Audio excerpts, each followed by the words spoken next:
Hello guys, तव्हां ॾिसी रहिया आहियो प्रेम पार्क यूट्यूब चैनल। ऐं आहियां प्रेम। अॼु असां पढ़ंदासीं वर्ब ॿिनि टाइप्स जा हूंदा आहिनि। हिकिड़ा हूंदा आहिनि रेगुलर, ॿिया हूंदा आहिनि इरेगुलर।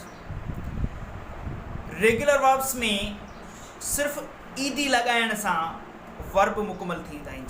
ऐं जेके इरेगुलर वर्ब आहिनि उहे असांखे यादि करणा हूंदा आहिनि। उहे कहिड़ा कहिड़ा वर्ब आहिनि उनखे अॼु पढ़ंदासीं। ऐं अहिड़ा ख़ासि अहम जेके असांजा डेली यूज़िस में जेके वर्ब ईंदा आहिनि पढ़ंदासीं। उनखे यूज़िस उनजा सिखंदासीं ऐं उन्हनि जी मीनिंग सिखंदासीं। ऐं उनजा जेके फॉर्म जेके आहिनि फर्स्ट सेकेंड थर्ड फॉर्म ऐं या वर्ब सां गॾु ING लिखंदा आहिनि उहो असां सम्झंदासीं ऐं उहो सिखंदासीं। उन्हनि जा जेके इस्तेमालु आहिनि उहे बि असां सिखंदासीं। त जेके रेगुलर जेके वर्ब आहिनि उनमें सिर्फ़ु ED लॻाइण सां वर्ब मुकमल थी वेंदो आहे। फॉर एग्ज़ाम्पल हिकिड़ो एग्ज़ाम्पल असां वठंदासीं। जीअं लुक आहे, लुक निहारणु, उनजो थींदो ED लॻाइण सां लुक्ड। ऐं जेको चोथों जेको उनजो फॉर्म आहे, जीअं वर्ब सां गॾु ING लॻाईंदा आहियूं त जीअं लुकिंग ठही वेंदी आहे। उनजा मिसाल असां अॻिते तव्हांखे ॿुधाईंदासीं। ऐं इन खां पोइ असांखे यादि असल में करणा आहिनि इरेगुलर वर्ब्स, जेके बेतरतीब जेके वर्ब चइबा आहियूं उहे वर्ब। उहे कहिड़ा कहिड़ा आहिनि? फॉर एग्ज़ाम्पल जो इरेगुलर वर्ब जो हिकिड़ो मिसाल वठंदासीं। जीअं स्पीक जो सेकेंड फॉर्म थींदो स्पोक ऐं जेको थर्ड फॉर्म आहे उनजो स्पोकिन। ऐं हुनजी जेका चोथों जेको चए थो वर्ब सां गॾु ING लॻाइण सां स्पीकिंग। वरी हिकिड़ो ॿियो मिसाल असां वठूं था राइट, रोट ऐं रिटन। फर्स्ट फॉर्म आहे राइट, सेकेंड आहे रोट, थर्ड आहे रिटन। इहे असांजा जेके इरेगुलर वर्ब्स आहिनि, जेके असांखे ॾिसणा हूंदा आहिनि, असांखे पढ़णा हूंदा आहिनि और असांखे सिखणा हूंदा आहिनि। त असां तरतीब सां तक़रीबन 8, 10, 15 वर्ब तव्हांखे उनजा जेके सभु कंप्लीट सेखारींदासीं। त वर्ब जो इस्तेमालु, वर्ब जी मीनिंग ऐं उनजा फॉर्म फर्स्ट सेकेंड फॉर्म ऐं फोर्थ जेके 4 फॉर्म आहिनि उहे तव्हांखे ॿुधाईंदासीं। ऐं प्लस उन सां गॾु उनजो इस्तेमालु त उहे कीअं यूज़ थींदा आहिनि, जुमिले में उनखे कीअं यूज़ कबो आहे उहो बि तव्हांखे सेखारींदासीं। उनजे लाइ असांखे इन वीडियो खे ॾिसणो पवंदो। इनखे मुकमल वीडियो खे ॾिसंदासीं ताकी असांखे बहितर नमूने उहे शयूं सुठे नमूने सम्झ में अची वेंदियूं। असां टेंस पढ़ी चुका आहियूं। टेंस कंप्लीट आहिनि, असांजे लिंक में ॾिनल आहिनि। उनखे तव्हां पढ़ण जे लाइ, ग्रामर पढ़ण जे लाइ त लिंक में मुंहिंजा वीडियोस रखियल आहिनि। उनखे ॾिसी करे तव्हां पढ़ी सघो था। ऐं असां कंदासीं वर्ब। हेलो गाइस, असां पढ़ंदासीं वर्ब्स। राइट लिखणु, आई राइट ए लेटर, ऐं हिकु ख़त लिखां थो। इन जा 4 फॉर्म आहिनि राइट, रोट, रिटन, राइटिंग।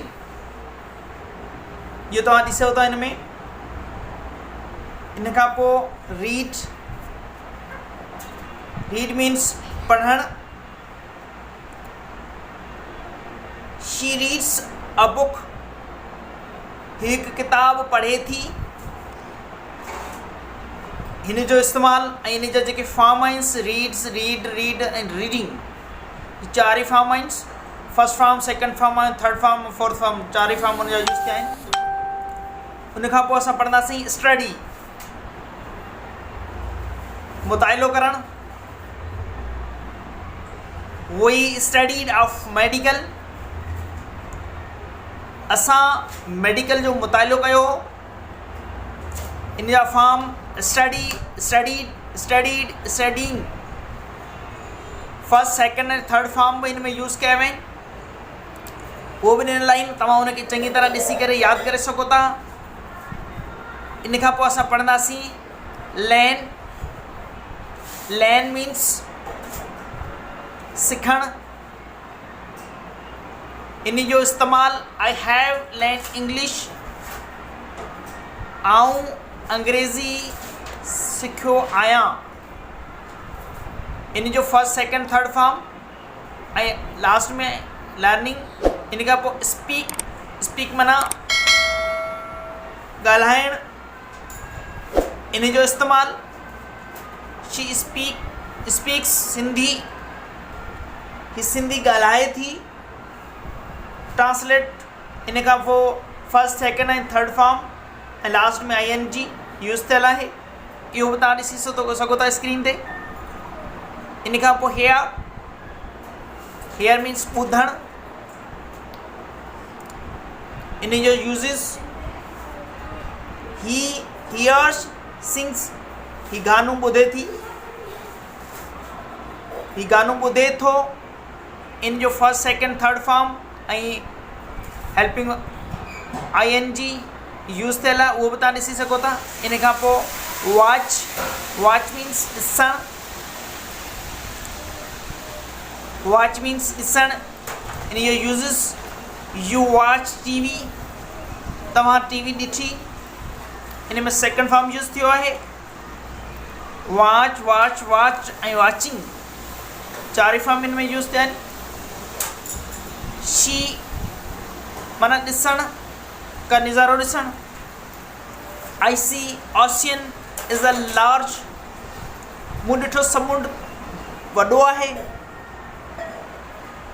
इन जा सी, सा ऐं सीन टे फॉर्म ॾिनल आहिनि हिननि में, कि तव्हां ॾिसी सघो था। इन खां पोइ असां पढ़ंदासीं लुक। लुक मीन्स निहारणु, का शइ ॾांहुं निहारणु। तस्वीर बि ॾिनल आहे, उन में बि तव्हां ॾिसी सघो था। U look at the door, तव्हां दरवाज़े ॾांहुं निहारियो। तव्हां तस्वीर मां बि जज करे सघो था, सम्झी सघो था। इन जा फॉर्म ॾिनल आहिनि चारि, उहो बि तव्हां पढ़ी सघो था। इन मां बि तव्हां सिखी सघो था, उहो बि स्क्रीन ते ॾिनल आहिनि, उनखे सम्झी सघो था ऐं यादि बि करे सघो था। टीच, टीच माना पढ़ाइणु, उहो बि तव्हां तस्वीर जे ज़रिए सम्झी सघो था। You are teaching in English, तव्हां अंग्रेज़ी में पढ़ाए रहिया आहियो। इन जा चारि फॉर्म ॾिनल आहिनि, उहो बि तव्हां यादि करे सघो था, ॾिसी करे सघो था। दोस्तों, इनखे बहितर नमूने सम्झण लाइ हीअ वीडियो तव्हां वटि सेव कंदा, जीअं तव्हांखे इहे वर्ब्स ऐं तरतीब ॾींदो रहां ऐं तव्हां यादि करे चङी तरह अंग्रेज़ी ॻाल्हाए सघो था।